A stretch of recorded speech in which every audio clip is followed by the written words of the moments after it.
चक्र का बाप। इससे पहले ना किसी ने सुनी, ना किसी ने देखी इतनी सटीक भविष्यवाणी। चाल चक्र। नमस्कार, बहुत बहुत स्वागत है आपका चाल चक्र में। मैं हूं आपके साथ आपका अपना शिरोमणि सचिन। चाल चक्र में बात करेंगे सूर्य देव के राशि परिवर्तन की। जी हां, सूर्य अपनी उच्च राशि अर्थात काल पुरुष के प्रथम भाव मेष राशि और अश्विनी नक्षत्र में प्रवेश कर चुके हैं। तो सूर्य का यह राशि परिवर्तन आपकी राशि पर, आपके ऊपर किस तरीके का प्रभाव या दुष्प्रभाव डालेगा, यह आपको बताएंगे। इसके साथ साथ कामदा एकादशी है आज, और कामदा एकादशी पर एक ऐसा महा उपाय आपको बताऊंगा जिससे आपकी नौकरी और व्यापार की तमाम समस्याएं हमेशा के लिए खत्म हो जाएंगी। लेकिन सबसे पहले जानते हैं क्या है खास चाल चक्र में। चाल चक्र में हम आपको आज बताने वाले हैं कि सूर्य के राशि परिवर्तन का, यानी कि सूर्य के मेष राशि में आप प्रवेश का आपके ऊपर क्या प्रभाव पड़ने वाला है। इसके साथ साथ किन राशियों पर सबसे ज्यादा प्रभाव पड़ेगा, वो प्रभाव भी हो सकता है या दुष्प्रभाव भी हो सकता है, ये आपको बताएंगे। और कामदा एकादशी की क्या महिमा और उसका क्या महत्व है, यह भी आपको पता चल जाएगा। इसके अलावा राशियों की एकदम से होगी सटीक भविष्यवाणी, और आप बहुत अच्छे से जान पाएंगे कि आज के शुभ पहर में क्या है खास। इसके अलावा चर्चा उन लोगों की होगी जिनका आज जन्मदिन है, और हर दिन की भांति आपके स्वास्थ्य की चिंता को लेकर हम लेकर आए हैं निरोगी भव। निरोगी भव का भी उपाय बेहद स्पेशल है कि किस तरीके से आपके होठों से संबंधित कुछ समस्या दूर हो सकती है। निरोगी भव में यह उपाय बताया जाएगा। तो सबसे पहले जान लेते हैं आज का पंचांग। आज चैत्र मास की शुक्ल पक्ष की एकादशी तिथि है। नक्षत्र मघा, चंद्रमा सिंह राशि में संचरण करेंगे। राहु काल का समय होगा सुबह 7:30 से 9 बजे। यह बहुत अच्छा समय नहीं माना जाता है। और दिशाशूल होगी पूर्व दिशा, यानी आज के दिन पूर्व दिशा की तरफ यात्रा करने की मनाही है। यदि आपको यात्रा करनी पड़े, मजबूरी है, बहुत महत्वपूर्ण कार्य के निमित्त आपको जाना है, तो दर्पण में अपना फेस यानी कि अपना चेहरा देखकर भगवान शिव को एक सफेद फूल अर्पण करके अपनी यात्रा को आप मंगलकारी बना सकते हैं। अब सूर्य का मेष राशि में प्रवेश आपकी राशियों पर किस तरीके से प्रभाव डालेगा। हर राशि वाले व्यक्ति विशेष पर कुछ ना कुछ प्रभाव या दुष्प्रभाव पड़ेगा, लेकिन आपको घबराना नहीं है। हम आपकी सेवा में हैं, और सूर्य को किस तरीके से आप प्रसन्न कर लें अपनी राशि के अनुसार, ये आपको बताने का प्रयास करते हैं। शुरुआत होगी एरीज यानी कि मेष राशि से। मेष राशि में ही सूर्य का प्रवेश हुआ है, यानी कि सूर्य अपनी उच्च राशि में प्रवेश कर चुके हैं। तो मेष राशि में सूर्य का गोचर आपके मान सम्मान को खूब बढ़ाएगा, चारों दिशाओं से आपको लाभ दिलाएगा। लेकिन एक चीज गड़बड़ हो सकती है, आपके स्वभाव में थोड़ा गुस्सा आ सकता है, जिसके कारण आपकी बात बिगड़ सकती है। तो अपनी वाणी पर संयम रखिएगा, अपने गुस्से को कंट्रोल में रखिएगा। इसके अलावा यदि आपको और ज्यादा फायदा चाहिए और इन सब झंझटबाजियों में आपको नहीं फंसना, तो उपाय कर लीजिएगा। जरूरतमंद लोगों को गेहूं और गुड़ का दान कर दीजिए। भगवान सूर्य को अर्घ्य दे दीजिए, उनकी पूजा अर्चना कर लीजिए। इसके साथ साथ अपने पिता के चरण स्पर्श करिए। कोई दिक्कत नहीं होगी, कोई टेंशन नहीं होगी, सूर्यदेव आप पर जरूर प्रसन्न होंगे। अगली राशि की ओर बढ़ जाते हैं, वृषभ राशि। वृषभ राशि से 12वें घर में सूर्य का गोचर, यानी 12वां घर जो होता है हमारे खर्चों का होता है, हॉस्पिटलाइजेशन का होता है। तो कहीं ना कहीं 12वें घर में सूर्य का गोचर आपके खर्च को बढ़ाने के साथ साथ आपकी विदेश यात्रा के स्वप्न को पूरा करेगा, क्योंकि 12वें घर से विदेश यात्रा को भी देखा जाता है। सूर्य देव वहां पर उच्च के होकर बैठ जाएं तो कहीं ना कहीं लंबी यात्रा या फिर विदेश यात्रा के लिए आप गमन कर सकते हैं। सारी टेंशन्स को खत्म करने के लिए क्या करना है, तांबे के लोटे से भगवान सूर्य को अर्घ्य दे दीजिए। इसके अलावा जरूरतमंद लोगों को आप मीठे भोजन का दान कर दीजिए।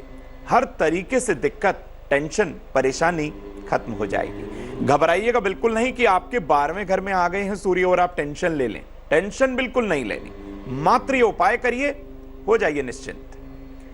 अगली राशि जेमिनी यानी कि मिथुन राशि के बारे में बात कर लेते हैं। मिथुन राशि से एकादश भाव में सूर्य का गोचर आपकी आमदनी को बढ़ाएगा और साथ ही साथ आपके बड़े भाई या आपकी जो बड़ी बहन है उनका साथ मिलेगा, यानी कि लाभ भी होगा, बड़े भाई बहनों का साथ भी मिलेगा।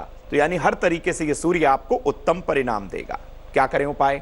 भगवान सूर्य के दर्शन कर लीजिए प्रातःकाल उठकर, यानी कि जल्दी उठने की आदत डालिए, भगवान सूर्य को नमस्कार करिए। इतना सा उपाय और पूरे के पूरे महीने आपको 100% लाभ ही लाभ की गारंटी। करिए इस उपाय को, निश्चिंत हो जाइए। कर्क राशि, कर्क राशि से दशम भाव में सूर्य का गोचर आपके कैरियर, राजनीतिक क्षेत्र और सामाजिक रुतबे को हर तरीके से बढ़ाएगा। कहा भी जाता है कि दशम भाव के अंदर सूर्य दिग्बल को प्राप्त कर लेता है और हर तरीके से शुभ परिणाम प्राप्त कराता है। धन का लाभ भी होगा, तो बिल्कुल दिक्कत नहीं होने वाली है। हर तरीके से सूर्य को आप मनाइए। पूर्व दिशा की तरफ मुंह करके लाल आसन पर बैठकर हनुमान चालीसा का पाठ कर लीजिए। मात्र इतना सा उपाय आपकी सारी विपदाओं को खत्म कर देगा। अगली राशि की ओर बढ़ते हैं, सिंह राशि की तरफ। सिंह राशि से नवम भाव में सूर्य का गोचर आपके भाग्य भाव में वृद्धि करेगा, यानी कि नवम भाव आपके पिता का होता है, आपके पिता के स्वास्थ्य में वृद्धि करेगा। समाज के सम्मानित लोग भी आपसे सलाह लेने आएंगे, यानी आपकी इतनी महत्वता बढ़ जाएगी। हर तरीके से ऐसे सूर्य को आप और प्रसन्न करिए। क्या करना है? नेत्रहीन लोगों को यानी कि ब्लाइंड पीपल्स को आप मीठे भोजन का दान करिए, लाल वस्त्र धारण करके करिए। मात्र इतना सा उपाय हर तरीके से आपको लाभान्वित करेगा। बढ़ते हैं अगली राशि की तरफ, यानी कि कन्या राशि। कन्या राशि के लोग सोच रहे होंगे हमें क्या बताया जाएगा, थोड़ा सा टेंशन हो सकती है, घबराना नहीं है।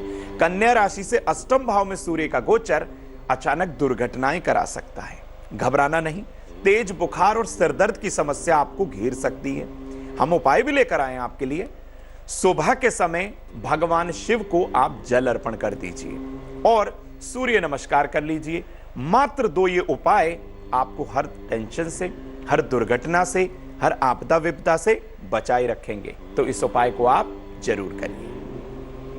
अब बढ़ते हैं अगली राशि की तरफ, तुला राशि की तरफ।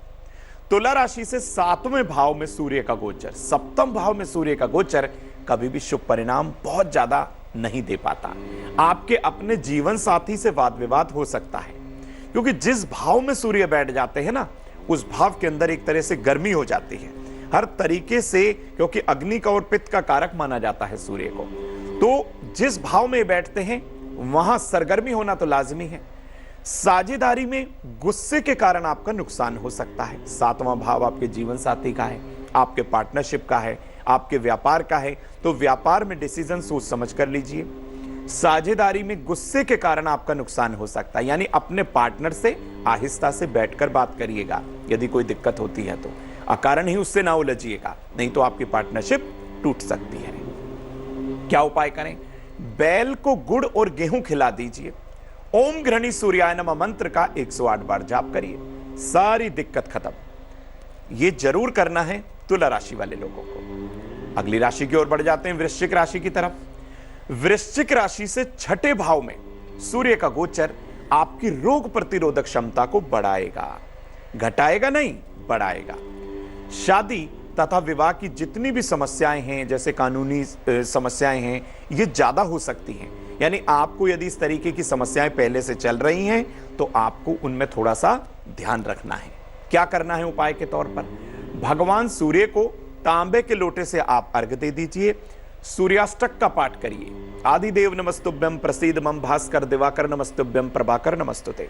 इस प्रकार एक लाल आसन पर बैठकर या फिर कुशा के आसन पर बैठकर, हो सके तो सुबह के समय भगवान सूर्य के सामने ही सूर्याष्टक का पाठ कर दीजिए। निकल जाइए अपने कार्य के निमित्त, आपका कार्य जरूर होगा, किसी टेंशन में आप बिल्कुल नहीं फंसेंगे। अगली राशि की ओर बढ़ जाते हैं, धनु राशि की तरफ। धनु राशि से 5वें भाव में सूर्य का गोचर आपके प्रेम संबंध, आपकी संतान, आपकी उच्च शिक्षा के अवसरों को बढ़ाएगा। यानी कि ये सारी चीजें तो बढ़ेंगी, इनमें आपको शुभ परिणाम मिलेगा। लेकिन पांचवा भाव होता है हमारे पेट का, हमारे स्टमक का। तो पेट से संबंधित परेशानियां बढ़ सकती हैं। तो पेट की समस्याओं को हर तरीके से खत्म करने के लिए आपको क्या उपाय करना है? भगवान शिव के नमः शिवाय मंत्र का आपको 108 बार, 1 माला, 3 माला, 5 माला विषम संख्या में आपको जाप करना है और जरूरतमंद लोगों को मीठे चावल का दान कर देना है। कितना सरल उपाय, इतना आसान उपाय आप करेंगे, हर तरीके से आपको लाभ भी मिलेगा, आप बीमार नहीं पड़ेंगे, पेट की कोई भी समस्या आपको बिल्कुल नहीं घेर पाएगी। तो जरूर करें ये लोग, धनु राशि वाले सभी लोग। अगली राशि की तरफ बढ़ जाते हैं, मकर राशि की तरफ। मकर राशि से चतुर्थ भाव में सूर्य का गोचर आपकी माता जी के स्वास्थ्य में गिरावट ला सकता है, थोड़ा दिक्कत हो सकती है। माना कि मां के स्वास्थ्य यदि गड़बड़ हो जाए तो कुछ ना कुछ परेशानी हो जाती है, लेकिन आपके वाहन और संपत्ति के मामलों में आपको लाभ देगा। यानी कि चंद्रमा बहुत सॉफ्ट ग्रह होता है, सौम्य ग्रह कहा जाता है इसे। चतुर्थ भाव का कारक भी चंद्रमा है, शुक्र भी है, तो इनसे संबंधित आपको कारक तत्वों में लाभ भी मिलेगा, तो कहीं ना कहीं कुछ मिश्रित परिणाम भी देखने के लिए जरूर मिलेगा। क्या करें उपाय? जरूरत पड़ने पर डॉक्टर की सलाह लीजिएगा, अपने आप डॉक्टर बिल्कुल मत बनिए। भगवान सूर्य की विधिवत पूजा करिए, भगवान सूर्य को अर्घ दीजिए, सूर्याष्टक का पाठ करिए, पिता के चरण स्पर्श करिए और हो सके तो भगवान सूर्य के मंत्र का भी आप जाप जरूर करिए। कुंभ राशि की ओर बढ़ते हैं। कुंभ राशि से तीसरे भाव में सूर्य का गोचर आपके साहस और आपके निर्णय लेने की क्षमता को बढ़ा सकता है। आपके छोटे भाई बहनों से थोड़ा कहासुनी हो सकती है, वैसे तो हो जाती है सबकी, लेकिन सूर्य यदि वहां पर आ जाए तो कहीं ना कहीं आपसी वाद विवाद बढ़ा देता है। टेंशन नहीं। क्या उपाय करें? पीपल के वृक्ष में कच्चा दूध आप अर्पण कर दीजिए, भगवान शिव और सूर्य के मंत्रों का विधिवत आप जाप करिए। ओम नमः शिवाय या नमः शिवाय, ओम घृणी सूर्याय नमः, इस तरीके से आप मंत्रों का जाप करिए, आपको लाभ जरूर होगा। अगली राशि यानी कि मीन राशि। मीन राशि से दूसरे भाव में सूर्य का गोचर आपकी वाणी को प्रभावित करेगा। द्वितीय भाव हमारी वाणी का होता है, हमारे खान पान का होता है, हमारे धन स्थान का होता है, तो हर तरीके से आपकी वाणी गड़बड़ करा सकती है, आपकी वाणी को प्रभावित कर सकता है। लेकिन धन कुटुंब के मामले में यह आपको शुभ परिणाम देगा। सेहत को लेकर परेशानी हो सकती है, यानी कि दूसरे भाव हमारा खान पान का है, तो खान पान का आपको ध्यान रखना है, बाहर के खान पान से आपको बचना है। ऐसा ना हो कि आप उल्टा पुल्टा कुछ खा लें और आपकी सेहत गड़बड़ हो जाए। तो इस तरीके से आपको ये सूर्य शुभ परिणाम दे सकता है। क्या करें उपाय के तौर पर? भगवान सूर्य का सूर्य चालीसा आप पढ़ें, जरूर आपको लाभ होगा। और जरूरतमंद लोगों को रविवार के दिन मीठा भोजन करा दीजिए। देखिए किस तरीके से आपको लाभ मिल जाता है। तो मेष से मीन राशि तक के सभी लोग हर तरीके से उस उपाय को करें, लाभ होगा। एक दर्शक जुड़े हमारे साथ, आशा जी हैं जी, पूछिए अपना प्रश्न। हाँ जी, नमस्कार पंडित जी। हेलो जी, आप सुन पा रही हैं? हाँ जी, हाँ जी, हाँ जी, नमस्कार जी। हेलो, लग रहा है आशा जी से बात नहीं हो पा रही है। Hello, hello. जी जी जी आशा जी बताएं। हाँ जी, नमस्कार जी। जी नमस्कार। हाँ जी, मैंने अपनी बेटी के बारे में पूछना है, उसका कैरियर और शादी कब तक होएगी। अच्छा, जन्म की तारीख और बताएं एक आप उनकी। मकान प्रॉपर्टी पड़ी है, एक वो बिक नहीं पा रही है हमारी। आशा जी जन्म की तारीख बताएं उनकी। बिटिया की 20/9/91, ज्योति नाम है।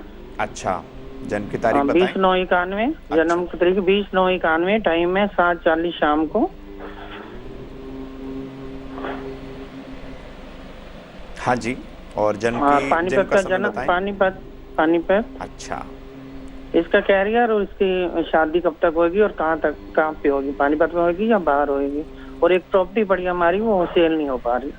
अच्छा, बात बनती है फिर रुक जाती है, और हम आपका प्रोग्राम अच्छा। बहुत काफी। देखिए आपको बता देता हूं कि सूर्य और मंगल की युति इनकी कन्या राशि में और चंद्रमा और शनि का विषयोग इस पत्रिका के अंदर विद्यमान है। क्या करें उपाय? भगवान शिव की पूजा अर्चना कराइए। एक चांदी का या स्टील का लोटा लें, उसमें दूध, दही, घी, शहद और शक्कर यानी कि पंचामृत बनाकर एक दाएं हाथ से एक ही धारा के साथ भगवान शिव पर यह अर्पण करा दें। नमः शिवाय मंत्र का 108 बार जाप कराएं। हो सके तो लाल या सफेद गुलाब के पुष्प भगवान शिव को अर्पण कराएं। आने वाला समय इनके लिए काफी सुखद होगा, विवाह की तमाम समस्याएं खत्म होंगी और आपके ही यानी कि पानीपत के एरिया के अंदर ही इनको सुयोग्य वर मिलने के प्रबल चांसेस बनेंगे। भगवान शिव की कृपा इस बच्चे पर बनी रहे, ऐसी ईश्वर से प्रार्थना करते हैं। काल चक्र में दैनिक राशिफल की चर्चा होगी, निरोगी भव की चर्चा होगी, लेकिन आपको बता दें कि आज है कामदा एकादशी। तो कामदा एकादशी की महिमा और महत्व क्या है आप ये जान लीजिए। चैत्र मास के शुक्ल पक्ष की एकादशी तिथि को कामदा एकादशी कहा जाता है और इसी दिन भगवान विष्णु की पूजा अर्चना की जाती है। कामदा एकादशी का व्रत विधान करने से भगवान श्री हरि विष्णु आप पर प्रसन्न हो सकते हैं। कामदा एकादशी का व्रत सभी पापों से आपको मुक्ति दिलाता है और सभी कष्ट कलेशों से आपको बहुत आसानी से जो है उनसे पीछा छूट जाता है। लेकिन कामदा एकादशी पर एक ऐसा दिव्य उपाय जो आपकी नौकरी और व्यापार में आपको त्वरित रूप से लाभ देगा, उस उपाय को आप नोट करें और भगवान विष्णु की कृपा जरूर पाएं। कामदा एकादशी पर यानी आज ही के दिन भगवान विष्णु के सामने गाय के घी का एक दिया जलाएं, उन्हें पीले फूल, पीले फल और पीला ही मिष्ठान अर्पण कर दें। अब एक वैजंती माला से, यदि वैजंती माला आपको मिल जाए, नहीं तो सफेद चंदन की माला से ओम नमो भगवते वासुदेवाय मंत्र का 3 माला जाप करें। जाप के बाद मिष्ठान का भोग भगवान विष्णु को लगाएं, पीले फल फूल उन्हें अर्पण करें। उसके बाद यही मिष्ठान छोटे बालकों में बांट दें। ऐसा करने से आपकी नौकरी व्यापार में अचानक आपको लाभ दिखाई देगा। अब समय हो चला है निरोगी भाव को जानने का, तो क्या है आज के निरोगी भाव में खास, जानते हैं। आज निरोगी भाव में आपको बता रहे हैं हम कि रोज नहाने के बाद अपनी नाभि की जगह पर सरसों के तेल से मालिश करने पर आपके होठों की सुंदरता दिन प्रतिदिन बढ़ जाती है। अब शुरुआत करते हैं मेष से लेकर मीन राशि तक का राशिफल जान लेते हैं। मेष राशि, मानसिक तनाव कम होगा, संतान पक्ष से आपको सुख मिलेगा, यात्रा का योग बना हुआ है, शुभ रंग गुलाबी, भाग्य का प्रतिशत 75। वृषभ राशि, व्यर्थ की दौड़ भाग बनी रहेगी, वाद विवाद से बचाव करें, घर से मिश्री खाकर निकले तो अच्छा होगा, शुभ रंग नारंगी, भाग्य का प्रतिशत 60। मिथुन राशि की बात करते हैं, दौड़ भाग थोड़ा सा बड़ी रहेगी, प्रिय मित्र से मुलाकात होगी, अचानक आर्थिक लाभ भी होगा, शुभ रंग नीला, भाग्य का प्रतिशत 70। कर्क राशि, मित्र का सहयोग मिलेगा, धन लाभ आपको खूब होगा, स्वास्थ्य आपका अच्छा रहेगा, शुभ रंग सुनहरी आपके लिए साबित होगा, भाग्य का प्रतिशत होगा 80। नौकरी में परिवर्तन के योग हैं, आर्थिक स्थिति में सुधार के योग हैं, संतान की उन्नति होगी, शुभ रंग पीला, भाग्य का प्रतिशत 90। कन्या राशि की बात करते हैं, व्यर्थ की चिंताएं हो सकती हैं, धन के नुकसान से बचें, भगवान शिव को जल अर्पित करें, शुभ रंग आसमानी, भाग्य का प्रतिशत 60। तुला राशि, नए काम का अवसर मिलेगा, संतान प्राप्ति का योग है, मान सम्मान आपको भरपूर मिलने वाला है, शुभ रंग आपके लिए सिल्वर साबित होने वाला है और भाग्य का प्रतिशत है 70। वृश्चिक राशि की बात करते हैं यानी कि स्कॉर्पियो, कैरियर में सफलता आपको मिलेगी, रुका हुआ धन आपको मिलेगा, जीवन साथी का सहयोग भी आपको आज भरपूर मिलेगा, शुभ रंग आपके लिए धानी, भाग्य का प्रतिशत 80 यानी कि 80। धनु राशि, संपत्ति का लाभ होगा, यात्रा के योग बने हुए हैं, मनोरंजक यात्रा आप करेंगे और नए मित्र आपके बन सकते हैं, शुभ रंग हरा, भाग्य का प्रतिशत 75। मकर राशि, स्वास्थ्य का ध्यान रखें, निर्णयों में सावधानी आपको लेनी है, डिसीजन बहुत सोच समझ कर लें, सफेद वस्तु का दान आपके हित में होगा, शुभ रंग आपके लिए लाल साबित होने वाला है, भाग्य का प्रतिशत है 60। कुंभ राशि, संतान की चिंता समाप्त होगी, धन लाभ का योग बना हुआ है, उपहार और मान सम्मान आपको खूब मिलने वाला है, शुभ रंग आपके लिए गिरे होगा, भाग्य का प्रतिशत होगा 70 यानी कि 70। मीन राशि, दौड़ भाग थोड़ा सा कम करें, स्वास्थ्य का ध्यान रखें, वाणी और अपने स्वभाव दोनों पर नियंत्रण रखें। शुभ रंग बैंगनी, भाग्य का प्रतिशत 65। अब समय हो चला है उन लोगों के बारे में जानने का जिनका आज जन्मदिन है, तो जानते हैं। जिन लोगों का आज जन्म दिवस है उन्हें जन्म दिवस की ढेरों शुभकामनाएं। यह वर्ष जो है आपके स्वास्थ्य के लिए मिला जुला परिणाम लेकर आएगा, यानी कि स्वास्थ्य में कभी नरमी और कभी गर्मी बनी रहेगी। इस वर्ष आपको धन का फायदा थोड़ा सा कम हो सकता है। इस वर्ष सितंबर के बाद कैरियर में लाभ दिखाई दे रहा है। धन, स्वास्थ्य और कैरियर की समस्याओं को खत्म करने के लिए भगवान विष्णु को आज ही के दिन पीले फल अर्पण करें। जरूरतमंद लोगों की मदद कर दें। मात्र इतना सा उपाय करके आप अपने आने वाले संपूर्ण वर्ष को शुभकारी और मंगलकारी बना सकते हैं। एक दर्शक हमारे साथ जुड़े हैं, संजय जी। जी संजय जी, पूछें अपना प्रश्न। सर, मैंने बेटे के बारे में पूछना था। मेरे बेटा भविष्य में क्या करेगा? अभी उसने इंटर का एग्जाम दिया है, 65 का बच्चा है सर। वो बहुत गंदे सोबत में पड़ गया है सर। वो अच्छा। भविष्य में आगे क्या क्या करेगा? जन्म की तारीख बताइए उसकी। सर, ये 2001 में हुआ था सर। जन्म की तारीख पहले बताएं। सर, 4 नवंबर 2001। 4 नवंबर 2001। जी। अच्छा, और उनका जन्म का समय? रात को 8:45 तक। रात को 8 बज के तक। जन्म स्थान भी बताइए। नैनीताल सर। नैनीताल। देखिए, आपको बता दूं, मिथुन लग्न की पत्रिका, गुरु राहु का चांडाल योग इस बच्चे के लग्न में। शुक्र माफ कीजिएगा, शुक्र और सूर्य नीच भंग राजयोग यहां पर बना रहे हैं पंचम भाव में बुध के साथ।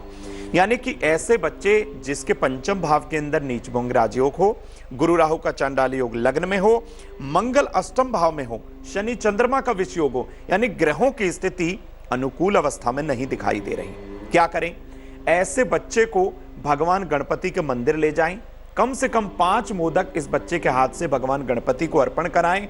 अपने घर पर हो सके तो भगवान गणपति के स्तोत्र का पाठ करें और इस बच्चे के गले में कम से कम 5.25 रत्ती तक का एक शुद्ध पन्ना रत्न जरूर धारण कराएं। ऐसा करने से लाभ होगा और अपने पितरों के नाम से इस बच्चे के हाथ से कुछ ना कुछ दान हर अमावस्या पर आपको जरूर कराना है। यदि आपने कुछ समय तक ऐसा कर दिया, आपका बच्चा सद्मार्ग पर जरूर आएगा। अब समय हो चला है आज के शुभ पहर को जानने का, तो जानते हैं। आज के शुभ पहर का समय शाम 5:30 से 7 बजे तक है। इस समय का भरपूर फायदा उठाइए। इस समय मां गायत्री मंत्र का आपको 108 बार जाप करना है। तो गायत्री मंत्र आपकी सारी शारीरिक और मानसिक समस्याओं को हर तरीके से खत्म कर देगा। तो इस समय को आप नोट करें, शाम 5:30 से 7 बजे तक। अब समय हो चला है सभी बंधु माताओं बहनों से विदा लेने का। मुझे दीजिए इजाजत। आगे देखिए रिश्तों की कहानी संजय सिन्हा जी के साथ।